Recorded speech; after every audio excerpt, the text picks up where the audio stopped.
Welcome to the Agents Lounge podcast, where we talk all things real estate with the industry's top performers. Join us as we dive into the inspiring journeys of successful agents and uncover the secrets to their success. Whether you're a seasoned agent or just starting out, we got the tips and tricks to help you navigate the world of real estate. Brought to you by Airtegrity Comfort Solutions. So grab a seat and join us in the Agents Lounge. Welcome to the Agents Lounge, a podcast where we sit down with successful real estate professionals to hear their stories, learn their strategies, and gain insights into this dynamic industry. I am your host, Marco Salinas, and joining me today as my co-host, the owner of Airtegrity Comfort Solutions, my buddy, Francisco Bermudez Jr. Say hello, Francisco. Hello, everyone. Welcome to the program, and we're glad to have you here, and we're glad that you're my co-partner today in crime. I'm excited to introduce our guest for today's episode. Joining us is Mr. Alberto Murillo. He is a real estate agent with LPT Realty, That is correct? Yes, sir. And Mr. Murillo has been in the business for about 12 years now. Yes. And so today we're going to be having a conversation with you, and we're going to be asking you some questions, and we're going to be learning more about your journey to real estate. So, Alberto, welcome to the program. Thank you, sir. Thank you for the invite. Absolutely. Also joining us, we have a co-guest as well, Mr. Felipe Alvarez, and he is the owner of PermaChef. PermaChef. Correct. But if you're in Mexico, PermaChef. PermaChef. Okay. And Felipe has been here in the States running this business for 8 years. But I think the most phenomenal thing of all, which we'll pull some of this information out, we'll talk to you, is that the business itself has been owned and been running in his family for 102 years. Exactly. Right? 102. 102 years. So as well, Felipe, welcome to the program. Thank you so much for the invite. We are very excited, and so we're going to have an amazing conversation today. We're going to be talking to both of you guys, and this is a business podcast, so we're going to be learning about your business, and we want to know about a little bit about your background, a little bit about what makes you guys unique and what makes you different. As far as real estate is concerned, Alberto, it's a crowded space. It is. Right? A lot of realtors, and sometimes I'll be on Facebook, and then somebody will make the tragic mistake of posting and saying, "Does anyone know a good realtor?" And then you get like 100 comments. Yes. Right?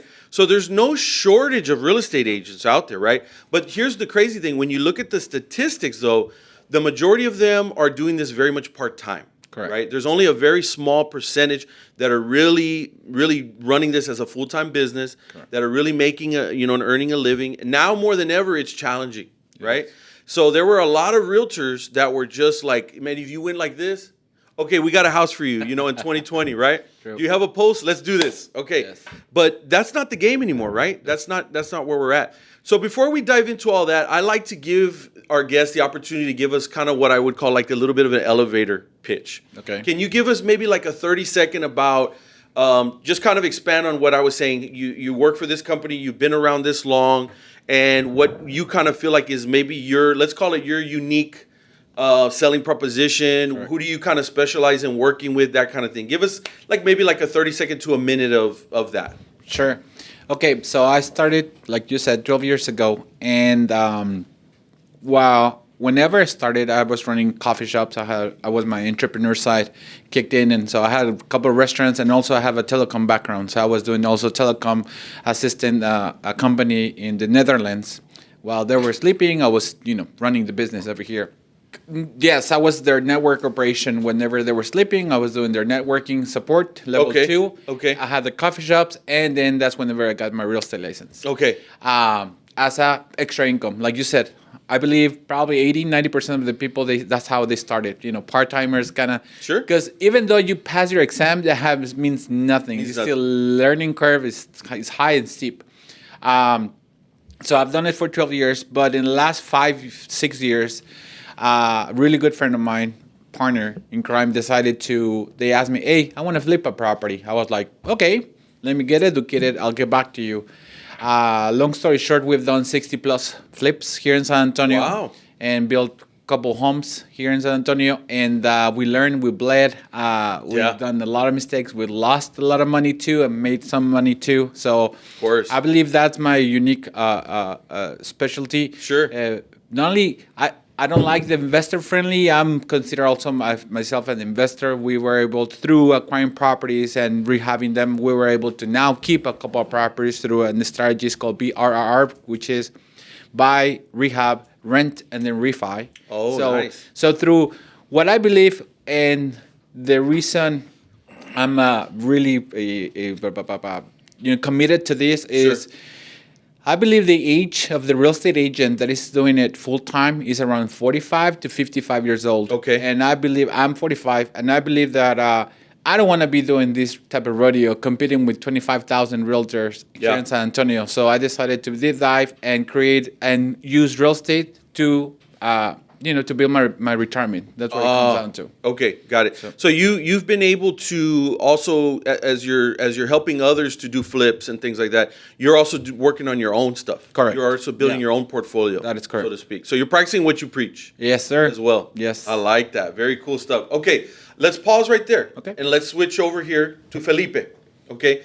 Can you do the same for us? Give us about a 30-second to 1 minute elevator pitch. Tell us what you do, who you focus on, who is your primary target market, and tell us a little bit about also the Mexico operation as it's different from the San Antonio, or let's call it the United States market. Sure, thank you. Well, Sure. again, thank you so much. As you said, 102 years. It was my great-grandfather and my grandfather who started the business down in Puebla, Mexico. And long story short, they started doing dress shirts for gentlemen. In those days, there was no starch for the collars and the sleeves. And my grandfather was a crazy guy, inventing a lot of stuff. Every time he could, he was thinking how to improve things. And I think that's my father's heritage, because he's always thinking in the future, and he's great doing that. And they were doing that, and he invented this fabric where you can add that mix to the collars and the sleeves, and it will be permanently starched. Okay. This is important because we're PermaChef. Ah. That's why I always start with that. Yes. I like that. So business was running. We changed from dress shirts to nurse caps, and then from nurse caps with that fabric to chef hats. And then that's what made us start with PermaChef. We started with the permanent starch chef hat for chefs, and then we started with chef coats and pants, aprons, and all those things. Yes. My father ended up buying the business. He didn't want to, because there was they are 9 siblings, and he started buying from all his brothers and sisters. Okay. He ended up keeping the business because he didn't want to sell it to someone else because of the tradition, the history. Sure. And he decided not to go to the fast route where he was going to be only like an outsource for everyone. He wanted to create a brand based on service, based on quality, and based on accomplishment. Where he said what he said, he did delivered. Yes. He did. Yeah. So that's when PermaChef started going into our house, and I was watching my dad, like, he's working a lot, and one day he said, like, hey, I need help, we're growing, and I have a lot of things we need to fill out. Yeah. I was in college, and I was like, no, I don't want to work with him. Yeah. You know what? You just want to party. Yeah. Well, no, I'm kidding. I was a professional golfer in that time. Okay, got it. So I wanted to play golf instead of working, but I got involved with the business, fell in love with it, and now I'm here trying to expand. Mexico is sourcing all what we do here in the States. Okay. We opened this business, as you said, eight years ago, with the illusion of having, this growth in the biggest country in the world. And right now we're on our way to achieve that. Yeah. Fantastic. And I just want to do a plug in that they did our shirts. Very nice. Our hats. Very nice. They do a great job. Yeah, very nice. Okay, so you produce Air Tegrity's now, uniforms. Yeah. Yes. Basically. They are very nice. Our customers, great customers. Very cool. And I wanted to say something fun, because Beto is actually my real estate agent. Oh, very nice. So it is fun we're here in this table together. Exactly. Well, that's the purpose, right? Yes. Kind of like connect with like-minded individuals so we can grow and, help each other. 100%. 100%. So now we have established pretty much the whole connection here. Yes. Right? Everyone at this table here on this podcast is interconnected in some capacity. And I believe everybody's in next too. Really? Yeah. Wow, man. We took it to another level. I noticed that you had the bracelet. Yeah. Yes. So that's very cool. That might be a different podcast, though. Yeah. Another one. But that's fantastic. That's awesome. Okay, beautiful story, amazing. And we're gonna switch back over a little bit more towards the subject at hand here, which is this is the Agents Lounge. We're here mostly to talk about real estate, but obviously we love our extra guest, and he has an amazing business, an amazing story. It's not every day that you see any business that's been around for over 100 years. It's extremely rare. So, boy, do we like to talk about that. But we want to learn a little bit more about Alberto Murillo, right? Yes, so a big part of your business are the flips, right? Yes. That's where it seems like you've kind of established yourself, right? Yes. I love the fact that you mentioned though that you guys kind of dove into that without you didn't have an instruction manual. Nope. Right? So it was all kind of like blood in the streets, learning as you go, making probably some expensive and painful mistakes, right? And then saying, how do we make sure that we don't do that again next time? Right? Right? Yeah. Are there any that come to mind? Any stories that you can share from those, an example of a real painful lesson, especially maybe something that ended up kind of bad, but then you were able to still maybe turn it into something good or maybe even profitable somehow, or maybe on the next one it was. Is there anything like that you could share? Probably there's 2 or 3 golden nuggets for when it comes down to flipping a property, at least in Texas, San Antonio.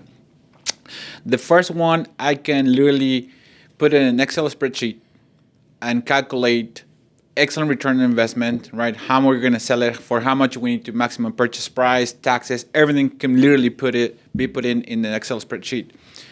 The golden nugget is the X factor is what a big company, telecommunication company, shouldn't be saying branded names. Anyways, the X factor is the human element. Literally, something that I cannot put in an Excel spreadsheet is that contractor, that how long it's going to take, if they're going to perform, if they're going to pull permits, if they know what they're doing.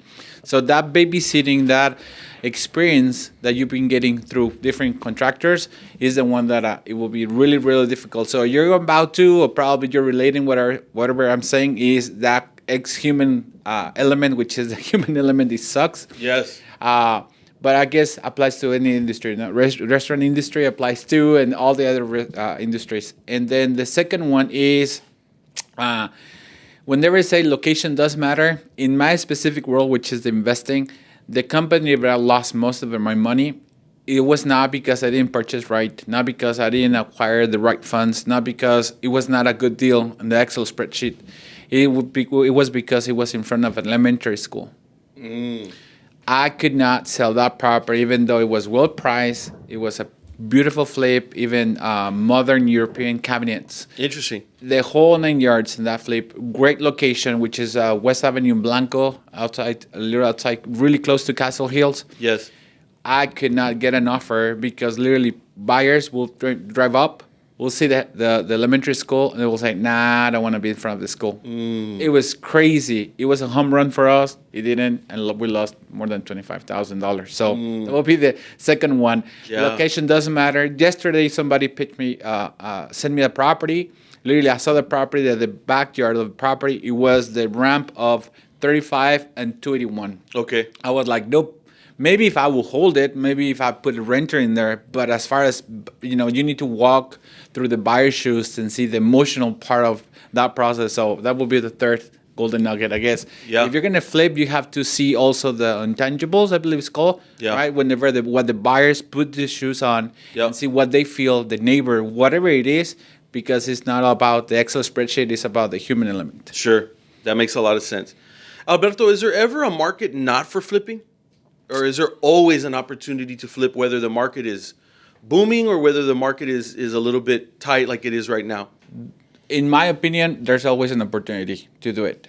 Is it going to take you a lot longer? Yes. My analogy is in a really good market, which is a down market, probably you will have to kiss 10 frogs and you'll get the prints. Yeah. But this one I need to be kissing 50, 60. So I need to be analyzing a lot. I need to hustle a lot longer, a lot deeper, right, to find out that specific, so I can find the prints. But there's always opportunity in the market. Wow, that's really interesting. I remember there was a period there where, have you been in San Antonio for 20 years? Okay. So I remember kind of like around the late 2000s there, like 2008, 2007, 2006, there was a television show that was super popular about this subject of like flipping. Mm-hmm. And there was a guy who was, from San Antonio, and he was a big personality, right? Kind of controversial, right? Yeah. He kind of made that show, I think, right? Because of his personality. Yes. He doesn't know who that is, but that's okay, because they talked about it on other episodes. But it got really, really popular once that show came out. Yes. And so then I noticed that a lot of people were watching the show, and I knew people that were like, dude, I can do this, man. I watch a show and I see how, I can figure this out based on the television. And then some of them went and tried it. And there was more to just watching the television show. Yes. Right? Yes. There was a lot more actually than just watching it on a TV show that's been heavily edited. And, maybe there's even the outcome was scripted in a sense, right? Yes. That's not really the way these things work. And what I found was that when the people would get into it, because all they would see at the end of the show was, here's what we paid and here's our profit. And they were like, I can do this, man. I can do this. Look at all the money. I can make 30 grand. I can make 50 grand, right? But kind of what you were saying earlier, like you have to go through some of these and probably make a lot of mistakes and lose a lot of money before you get to that point where you're really making those real profits like that, right? That's correct. So is that really truly an illusion when you see that on there, that you're not going to just jump right into it and all of a sudden come out of this thing on your first flip making obscene amounts of money, and then the next one, and then the next one, right? That's not realistic, is it? For those that might be interested in doing it on their own, they probably need some real coaching, real guidance. Yeah. It has not been realistic for us. It has been, trial and error. And there was very specific example that people will sell properties, distressed properties to me. And he was saying, look, you can make $30,000 in this flip. I was like, yes, but let me explain you why I'm not buying this property. You're buying this property for this much, right? Yep. Then, but let's flip it. I cannot sell it for this much, right? You determine the value. So for this much minus holdover, minus cost of money, minus what your purchase cost is, minus what you want to do, minus repairs, minus. Eventually, you're going to get to the maximum purchase price. Sure. Then that you have to account how long it's going to take. Yeah. If I told him, look, let's put it to the I believe the rule of the simple is, let's divide the $30,000, divide it in 6 months, divide it literally for a week. Yeah.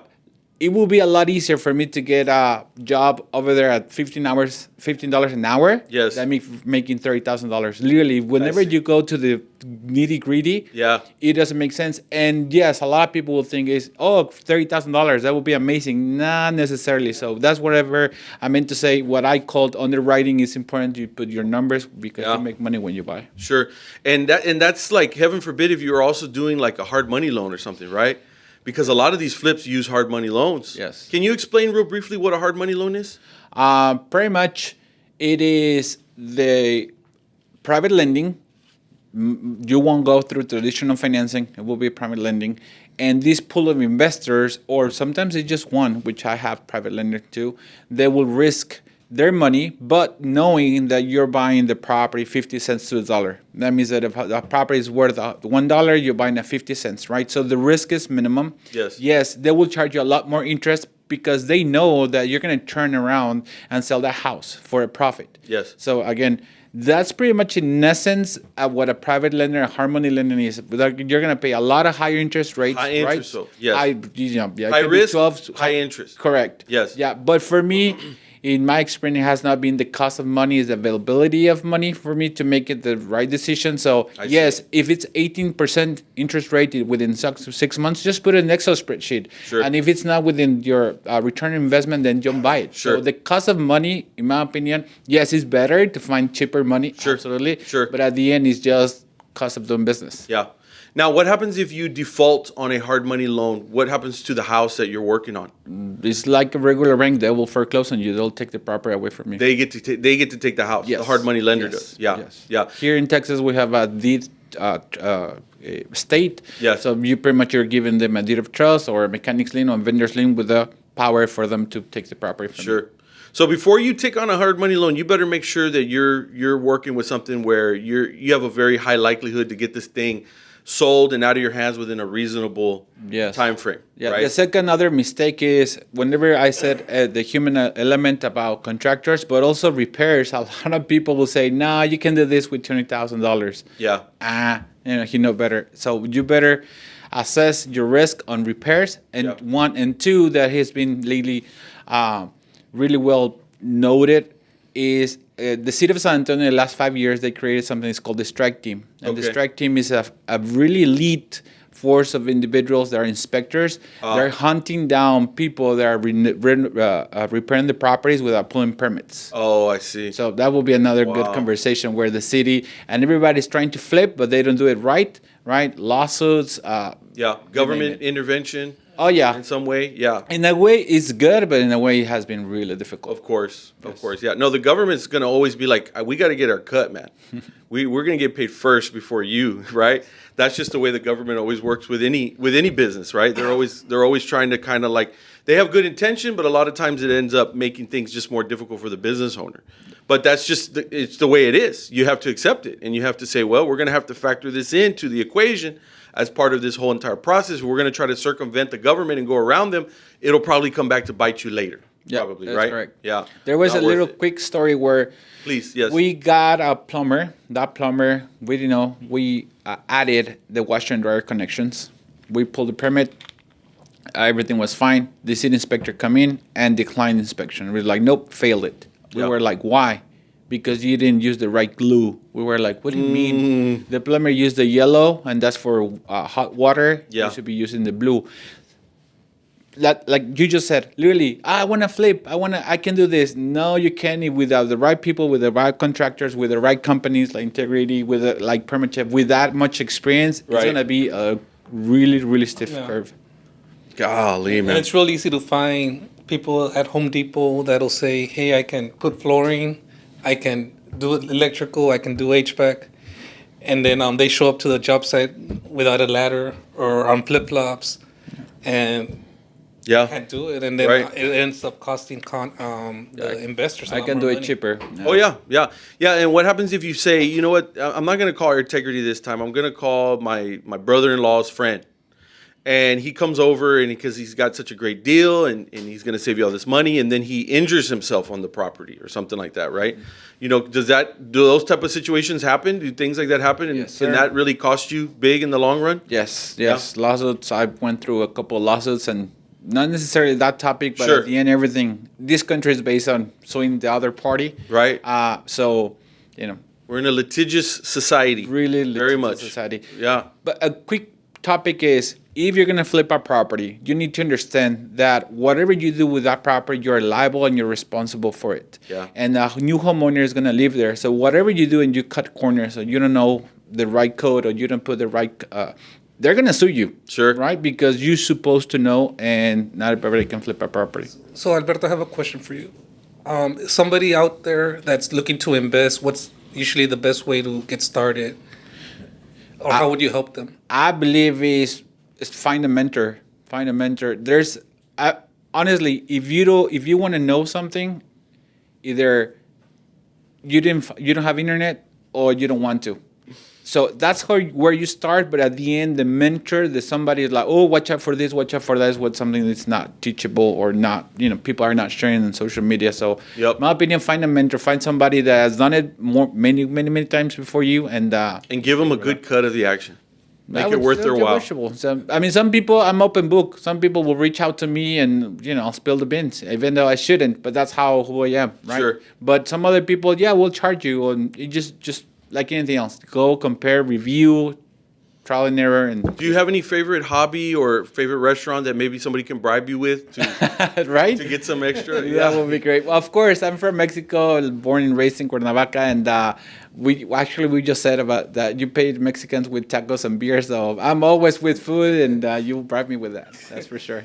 What about you, Felipe? Restaurant? Yeah. What's if somebody wanted to learn more about the business in general from you, or wanted to learn about how to make these type of nice, uniforms like that? What is this? Is this the key to getting into That might be into your heart? A good cigar might be a an good cigar. option. Yeah. Or it sounds like the golf course too. Yeah, golf course will always soften me up. Yeah, very much so. So that's your main hobby. That's the main thing that you do with your free time. Yeah. Is golfing. Yeah, That's how you love unwind. golf. Yeah, Does that bring down your blood pressure? a lot. Even just He's hitting really some good. golf balls. How about yourself? What do you do during off time when you're not selling real estate? You're not flipping houses. In the last year, well, because of him, I've jumped into the golfing too. I'm not really good, but I'm learning literally from the best. He's a really good player. And last year, it's been a year I started taking the pickleball. Oh, The yes. famous pickleball. Yes. I've lost 50 plus pounds. No and I have kidding. it's awesome. And you And I want to say something. When I first went with him to play pickleball, he was average. okay. Man, I think he's the best player right now. Wow. Where we play. And We're getting there. and would you really honestly attribute the majority of your weight loss to just playing the game a lot? Yeah, I believe if I can say that I've been consistent in my life in one thing in the last year, it's been pickleball. I'm Wow. playing 2 hours a day. And the Every day? reason, Every day? day. Wow. Only Sundays is off. Wife would not allow me to play Yeah. on Sundays. But I believe the formula for me has been that I'm having a blast though. I Yes. don't go to exercise. Literally, I go and play. So the word play, I play pickleball. Yes. It's just like a kindergarten kids like, come back to class. It's like, no, I don't want to. I don't want to go. I don't want to go to work. You don't wanna I leave wanna- recess. I don't Yeah. want to recess. Yeah. I want to keep playing pickleball. So I think that's my formula. I haven't diet. I haven't done anything. Well, now I'm incorporating alkaline water, but literally, it's just be consistent with exercise. But Yeah. at the end, it's just playing. Sure. Once yeah. you fall in love with what you do, Right. It doesn't feel like exercise. no, sir. Yeah. Yeah. Another question for you, Felipe. Did you have any kind of focus here in the U.S. of any type of particular business that you guys are really trying to corner that market? Are you pretty open to anything? What are you trying to specialize? Anything right now? Well, yeah. Right now, we started with the restaurant industry. Okay. We started meeting a lot of great people. There are many restaurant owners that are really, really amazing. And right now, our focus is to keep growing on the restaurant industry, but also start with hotels. Yes. In Mexico, we're great with hotels. We have a lot of big chains, and we haven't started like trying to get in contact with them. So Yeah. I think that's the next step for the next couple of years. Yeah, absolutely. Well, we just got to get you in front of those decision makers, right? Yep. Yeah, and then those doors will start to open, and then you take them to the golf course, and then probably one final stake, and it's a done deal. Yeah. Well, let me tell you something. We have lost only one customer, and it was because of the price. Okay. But since we got here, it's been great because once they start working with us, Yes. we might be a little slow, or sometimes there are things we're producing. We're not just buying and selling. But I think our service and our commitment is great. So that's why whenever one's in our house, they never want to leave. It says a lot. Yeah. It says a lot. And again, the longevity of the fact that the business has been there so long, right? It also speaks volumes. Yeah. So you guys are definitely doing something right. No Yeah. question about it. I think in the world of AI, everybody's getting bombarded with AI, automation, right? Yeah. Cheaper prices, built somewhere else, shipped to the U.S., etc. Now more than ever, in my opinion, the customer service, the one-on-one, I'm here for you, I can fix it. That sure, it does matter more than anything in the world 100%. of now. AI is taking over, which I'm not against, right? Sure. Processes and procedures. You gotta run with it. Yeah. You have to run with it, but that differential definitely will. 100%. 100%. Now, if I could ask you guys a favor, have either of y'all ever had any experience working with Integrity Comfort Solutions, either for yourself or for your clients? Either of you? Is there anything that either of you could say about them and your experience with them? Yeah, absolutely. They've done our AC in our business. We have a storefront, and man, they're really great. They take care of everything. They literally, whenever they get there, they start explaining what they're gonna say. They check everything. They give you all the parameters. They explain you if you need something, and they're just great following up. Whenever they show up, they're professional. They look great, also. Right. And they're really good. Okay. Really good. Now, do me a quick favor. Tell me that one more time, but can you say it in Spanish? In Spanish. Same exact thing. Yeah, absolutely. One more time. Yeah. Son muy profesionales. Cuando llegan, te explican desde el principio lo que van a hacer. Te explican lo que están haciendo. Van contigo en el proceso. Si hay algo más que hacer, lo vuelven a explicar y dan muy buen seguimiento y además lucen geniales. Love it. Thank you Of very, course. very much. How are you getting customers? What is your strategy right now for lead generation? Is it referrals mostly, or do you have a system in place to find new leads? Referrals, definitely. After you've done enough of the right work, fighting the good fight, customers will come back and refer you. I think that's what now my sphere of influence is what is giving me most of my business. But yeah, social media, keep running ads. You still have to be out there. You have to be creating videos and thank you for the invite, etc. Yep. As far as integrity, somehow the real estate agent becomes the source of the source. That's what my first broker taught me. And don't ever be the source of the source. That being said, we're supposed to know, contractors for this and lawyers, attorneys. Literally yesterday, a friend of mine texted me and said, do you know somebody that builds websites? And I was like, what is that has to do with real estate? I have no idea, but because I have a techie background, I was like, sure, and literally referred two people. Yeah. That being said, today, I don't refer just anyone. That's really, really important because, long story short, I referred somebody, they didn't perform, and I felt like, what it is. So it's on you. It's on me. Yeah. Even though I was not responsible, everybody said, well, it's not responsibility. Yeah, but you're referring, and because you refer somebody, therefore they're trusting them because they trust you. So that's really important. And people have reached, do you know AC company? I refer them out. So literally just a very few companies that refer out, and Integrity is one of them. And you've had a good feedback from your customers. Absolutely. And things like that. I believe the best feedback is whenever you don't hear anything back. Right. Because we live in a society that if something goes wrong, people are going to raise their hand and they're going to review it. Very much. But if I haven't heard anything, I know it went well, and of course they're thankful. Sure. You got any final parting words? I mean, thank you for joining us today and for those beautiful words. It means a lot to me. Yeah. You have a lump in your throat? Yeah, I had a lump in my throat. I can't really Let me tell you something. Actually, they will visit my house this Friday because that's who they are. There you go. You go. Alberto Murillo, a real estate agent with LPT Realty. Yes. Thank you very much for your time today. Thank you. How can the listeners, the viewers, how can they reach you if they want to talk to you more about flipping or real estate in general? This is my cell phone number. This is my personal number. So don't scam. Don't scam me. Then spam me. But 210-313-5623. 210-313-5623. That will be the best way to do it. Very, very good. And Felipe. Yes. This is again PermaChef. PermaChef. Or if you're in Mexico, PermaChef. PermaChef. Okay. Best way to reach you as well. What's the best? Do you have a website or we do have a website, PermaChefUSA.com, and our phone number 512-212-7888. Perfect.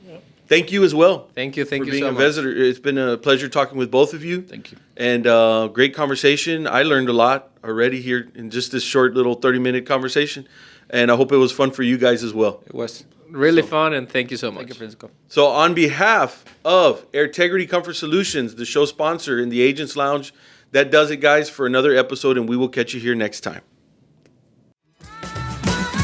You've been listening to the Agents Lounge podcast, brought to you by Integrity Comfort Solutions. To learn more about the resources mentioned on today's show or to listen to past episodes, please visit agentsloungepodcast.com.